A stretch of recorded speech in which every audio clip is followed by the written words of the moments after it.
তো গরিব কেউ আবার পয়সা বালা। দুনিয়াতে মানুষ আছে না, অনেক মানুষ আছে, কেউ গরিব তো কেউ পয়সাওয়ালা আছে, তবে ওর অনুদান দেখেলেন আল্লাহ কত বড় মেহেরবান। জুড়ে বলেন ইয়া রাসূলুল্লাহ, ইয়া রাসূলুল্লাহ।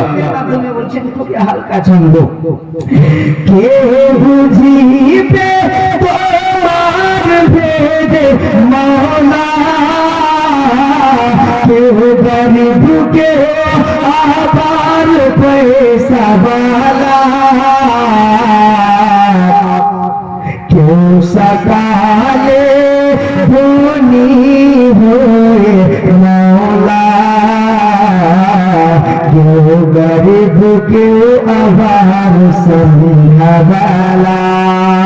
এমন কোন মানুষ নাই।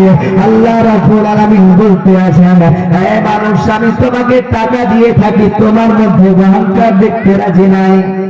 এমন মানুষ আছে বিরাদার, যে উনি অনেক কোটিপতি ছিল, তবে আল্লাহ এমন করে দিয়েছে সন্ধ্যা লাগতে না লাগতে উনি রাস্তার মধ্যে চলে এসেছে। আছে না নাই?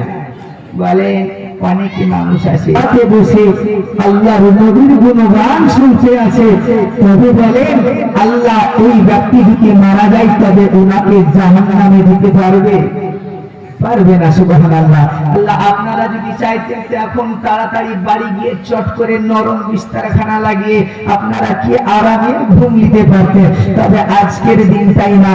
আমি জানি আপনি অনেক হয়তো গুনাহ করেছেন, আপনি অনেক হয়তো নেকির কাজ করেছেন, তবে হয়তো কোনটা নেকি কার্যকারী নাও হতে পারে।